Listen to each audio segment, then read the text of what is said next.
Jessica dreams one night that the entire city of New York will lose electricity for 17 hours the day after tomorrow.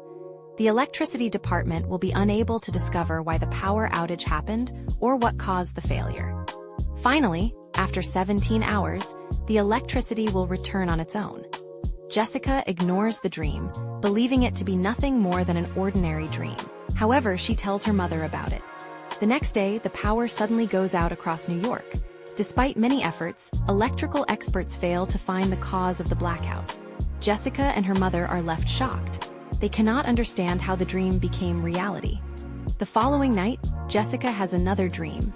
This time, she sees a light rain of fire falling from the sky over Washington. According to the dream, 10 people will lose their lives in this rain of fire. As soon as she wakes up, Jessica calls a news channel in Washington. Jessica tells the news channel, "I saw the New York blackout in a dream before it happened, but I don't know how my dream came true. Maybe I have received some magical power, or perhaps it is a gift from nature. Maybe I have gained the ability to see true dreams." The news channel employee laughs and replies, "All right, your voice has been recorded. If a rain of fire really happens in Washington, we will broadcast this recording to the public." However, that very night, a light rain of fire truly begins to fall from the sky over Washington. After the light rain of fire falls from the sky over Washington, the news spreads quickly across the entire United States. News channels, scientists, weather experts, and government agencies are left shocked, because no one had ever witnessed such a strange phenomenon before. Investigations begin immediately. Experts start examining the sky, weather patterns, satellite images, and air samples, but no one is able to understand how this strange event happened. Meanwhile, the manager of the Washington News Channel is also sitting in shock. He plays Jessica's recorded phone call again in his office. In the recording, Jessica's voice can be heard. "I had already seen the 17-hour New York power outage in my dream, but I don't know how my dream came true. Maybe I have received some magical power, or perhaps it is a gift from nature. Maybe I have gained the ability to see true dreams. And now, I have seen another dream that a rain of fire will fall from the sky over Washington." The news manager silently listens to the entire recording. After a few moments, he looks out of the window and quietly says, "This is impossible, but it has actually happened." Even after this, the news manager decides not to show the recording to the public, because he believes that no one will believe Jessica's dreams. People might think it is a joke, a lie, or an attempt to gain fame. Therefore, Jessica's voice and her prediction remain safely stored in the news channel's recording room for now.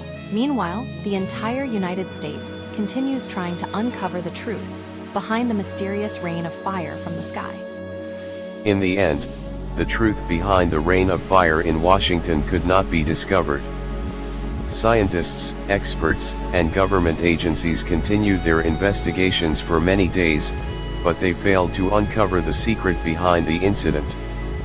Meanwhile, the manager of the Washington News Channel kept thinking about Jessica. Finally, he quickly searched for Jessica's phone number and called her. The manager said, "If you ever see any kind of news or event in your dreams again, tell me immediately. And try to record yourself explaining the dream in front of a camera." Jessica replied, "I live in New York. It is not easy for me to come to Washington. If possible, you can broadcast my dream live." The manager said, "All right, if you have another dream, call me immediately." The next day, the news manager called Jessica and asked, "Did you see any dream today?" Jessica replied, "I dreamed that I would not have any dreams for the next 4 days." And it was true. For the next 4 days, Jessica did not have any strange dreams. On the 5th day, Jessica suddenly called the manager of the Washington News Channel. With a worried voice, Jessica said, "Yes. I had a dream. And this time, the dream is a little dangerous. Come quickly. Show my dream on the news before the time of the event arrives." The news crew and the news manager arrive at Jessica's house. Jessica comes out to meet them wearing a beautiful dress. She then says to the news crew, "I will tell you this dream in an open field far away from my house." the news crew and the manager head to the field to hear this dangerous dream. The cameras are turned on, and the program begins broadcasting live. Standing in front of the cameras, Jessica says, "Last night, I dreamed that at this exact time, the news crew would come here to hear my dream.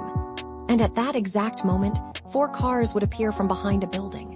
Armed criminals would step out of those cars, and they would begin firing at the news crew. In this attack, 15 members of the news team would lose their lives, and the manager of this news channel would be seriously injured." The interview is being broadcast live. Then suddenly, exactly what Jessica had seen in her dream begins to happen. 4 cars appear from behind a building. Moments later, armed men step out of the vehicles. They immediately begin firing at the news team.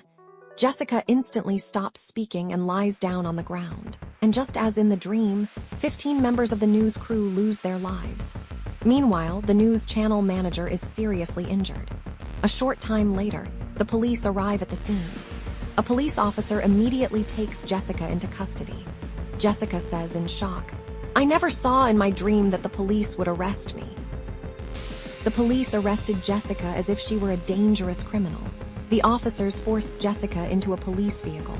One police officer angrily asked, "Are you working with those terrorists?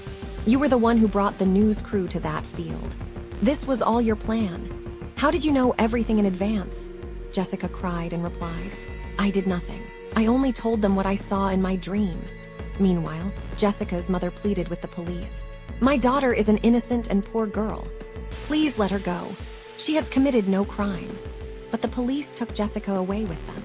Now a huge question stood before the entire world. Was the dream about the 17-hour blackout in New York really a true dream? Was the rain of fire over Washington also a real dream? Or was it all part of a secret plan? And the dream Jessica told to the news crew, was it truly a dream? Or did Jessica intentionally lie so that the news team would travel from Washington to New York, making it easier for the attackers to target them? Who was Jessica really? An ordinary girl, a girl who could see the future, or part of a much bigger mystery? Jessica sat silently inside the police car, staring out of the window. And the entire world was asking only one question: was Jessica a criminal or a